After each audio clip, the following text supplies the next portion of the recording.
Bom dia, boa tarde, boa noite, sejam bem-vindos a mais um vídeo do nosso canal Só Escola de Samba. Muito obrigado a todo mundo que está chegando aí, que já está se inscrevendo, que já está ativando o sininho, curtindo os nossos vídeos e também compartilhando com todos os amigos. Assunto de hoje principal, vamos falar sobre Paulo Barros. Parece que dessa vez Paulo Barros não participará depois de muitos e muitos anos do grupo especial do Carnaval do Rio de Janeiro. Paulo Barros, que é tetracampeão do Carnaval no grupo especial, ganhou 3 títulos pelo Unidos da Tijuca nos anos de 2010, 2012 e 2014 e ganhou também o título pela Portela em 2017, que depois veio a ser dividido com a nossa mocidade independente de Padre Miguel, né? E realmente assim, não tem como dizer que Paulo Barros não faz parte da história do Carnaval. Além desses 4 títulos conquistados no grupo especial, também 4 vice-campeonatos no grupo especial, um campeonato de Série Ouro e um vice-campeonato também na Série Ouro, né? Antigamente, quando ele ganhou esse campeonato da Série Ouro, quando ele ganhou esse vice na Série Ouro, ainda não tinha esse nome, mas o grupo de acesso, o segundo grupo, né, do desfile das escolas de samba do Rio de Janeiro, né? E o Paulo Barros é responsável por uma série de inovações no nosso carnaval, juntamente com a Priscila Mota e com o Rodrigo Neri, né, o casal Segredo, fizeram aquela comissão de frente histórica, aquele desfile histórico do Segredo, que deu o primeiro título depois de muitos e muitos e muitos anos, mais de 70 anos, para o Unidos da Tijuca. Havia conquistado seu primeiro título lá nos anos 30, né? Para quem não sabe, a Unidos da Tijuca é uma das escolas mais antigas do Rio de Janeiro, está desfilando ininterruptamente. Ela ganhou o seu título nos anos 30, depois voltou a ganhar só em 2010 com o Paulo Barros, que é o nome histórico, né, da Unidos da Tijuca, um baluarte histórico da Unidos da Tijuca.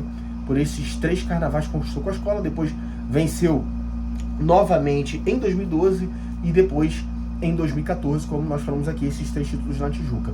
E fez inovações incríveis no carnaval, teve também o carro do DNA histórico e essa questão toda estética do Paulo Barros de trazer pessoas fazendo movimentos em carros alegóricos, que começou ali com o carro do DNA, que marcou uma época no nosso carnaval e é uma marca registrada do trabalho dele. Todos os desfiles sempre tem algum carro que traz essa estética das pessoas fazendo movimentos dos carros, como foi com o DNA, e marcou realmente a época do nosso carnaval.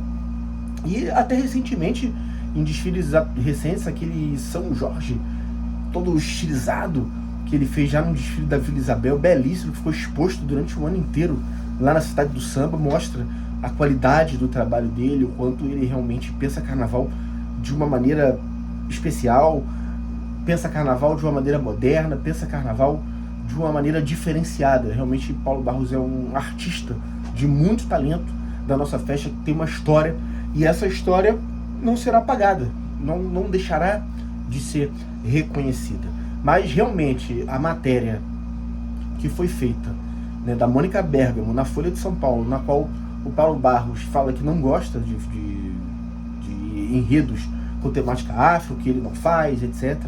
Explica muito bem algumas questões mal solucionadas quando ele faz a reedição de Guibalá na Vila Isabel, e ele dá essa declaração dizendo que estava tudo igual e etc e tal. E eu já falei aqui em alguns vídeos, quando a gente teve que tocar nesses assuntos, né, falando de dança da cadeia, resultado de carnaval e etc e tal, da fala do Milton Cunha, se eu não me engano, né, que Yanassô é muito diferente de Tandi Oxalá, que é muito diferente do Tambor de Mina do Pará, que é muito diferente de Laíla, que é muito diferente de Milton.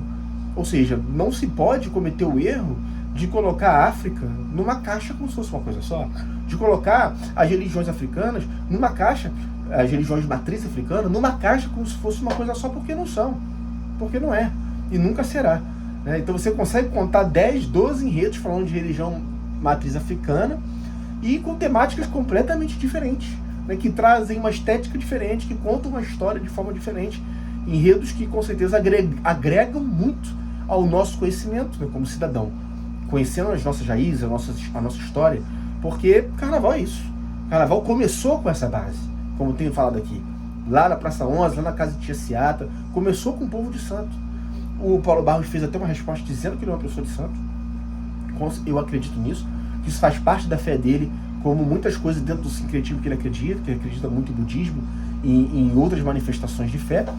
A gente entende isso, Mas a declaração dele não tem como dizer que não foi infeliz, porque é infeliz por uma festa que tem essa base forte, enraizada e que sempre terá nas religiões de matriz africana. Tem espaço para tudo no carnaval, né?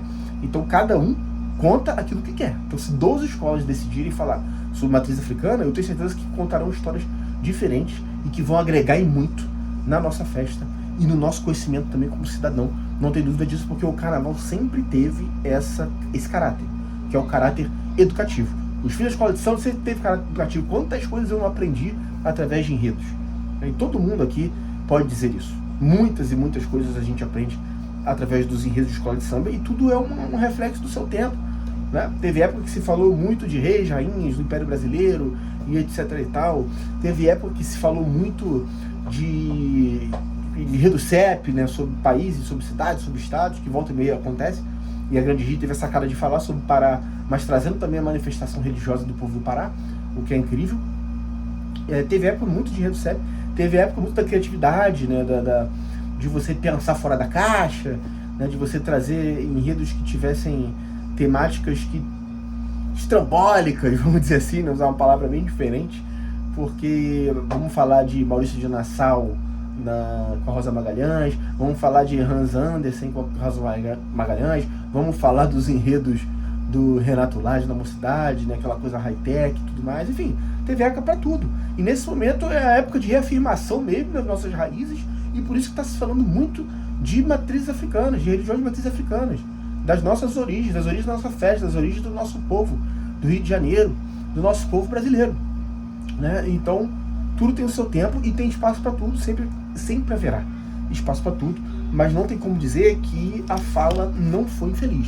Então, esse vídeo é para isso. A gente reafirma a posição do Paulo Barros como carnavalesco histórico, com o nome histórico da nossa festa, que trouxe revoluções para nossa festa, que realmente engrandeceram a nossa festa, engrandeceram o desfile da escola de samba, não tenha dúvida disso, mas a fala foi infeliz, né? E as pessoas sempre têm tempo para mudar, para repensar, enfim, eu não tenho dúvida que isso possa acontecer. Mas bem verdade é que 11 escolas já deixaram muito claro quais são os seus carnavalescos.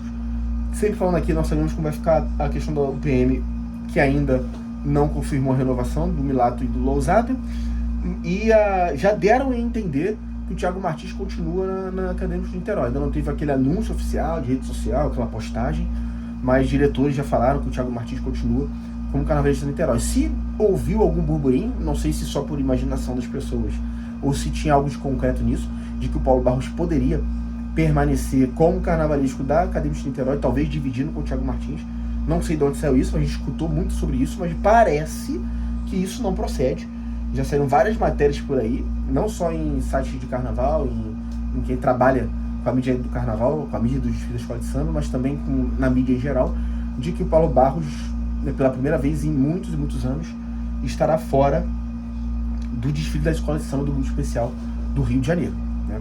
Acredito que ele possa encontrar um espaço em São Paulo, que ele consiga desenvolver alguma coisa talvez na Série Ouro, não sabemos, mas tudo indica que Paulo Barros ficará de fora. Talvez seja um tempo aí para ele repensar sobre algumas coisas e voltar ainda melhor, fazendo grandes desfiles, porque não tem como a gente duvidar da capacidade dele. Hoje a gente deu uma adaptada aqui no cenário, coloquei aqui uma camisa da Mocidade e coloquei uma coisa aqui, ó, que eu ainda não mostrei para vocês, ó. Cerveja de ouro. Quem tem essa aí? A Brahma de Ouro. O pessoal de Nilópolis tem. É uma coisa que a gente gosta de fazer. A escola que ganha, a gente tenta dar um jeito de ir lá. E esse ano a gente tem uma prova disso. Eu tenho foto também. Mas eu e a minha esposa, a Rai, minha mulher, fomos para a quadra da Beija-Flor de Nilópolis assim que saiu o resultado, para poder ver lá o movimento da comemoração do título, a comunidade sentindo essa energia, né, de como a comunidade recebeu esse título em Nilópolis. E esse ano a Brahma fez essa promoção. Não estou recebendo nada da Brahma não, tá? É só realmente para mostrar a latinha de ouro. A Brahma fez essa promoção, né, de que enviaria, que o carro até desfilou na Sapucaí, né, um caminhão dourado com as cervejas douradas para a escola que fosse campeã, distribuir para a sua comunidade. E tá aqui, ó, Brahma de Ouro, que foi distribuído lá na quadra da Beija-Flor de Nilópolis, em Nilópolis, e a gente sentiu essa energia lá e bebeu também essa cerveja. Então é isso, gente, esse é o nosso vídeo de hoje, Peço para que você continue curtindo os nossos vídeos, compartilhando, ativando o sininho, se inscrevendo. Continuamos aqui com o nosso canal Firmes e Fortes. Agradecer mais uma vez ao Jader Moraes, né, do podcast Nossa Escola, junto com a Bia Chaves. O Jader se inscreveu no nosso canal, comentou aqui. Eu fico muito feliz com isso, com uma pessoa que é referência pra gente aí desse trabalho, tá aqui no nosso canal. Uma grande honra e também uma grande responsabilidade, né, Jader? E também agradecer ao Pedro Migão, também citei ele aqui como uma inspiração e já mandou mensagem pra mim e tudo mais, falou que vai olhar o canal, que vai também dar dicas aí pra gente. Enfim, muito obrigado também, Migão, por nos responder aí, tá? Pela gentileza de vocês. E continuamos aqui firme e forte. Esse é o Só Escola de Samba. Tamo junto, gente. Vamos em frente.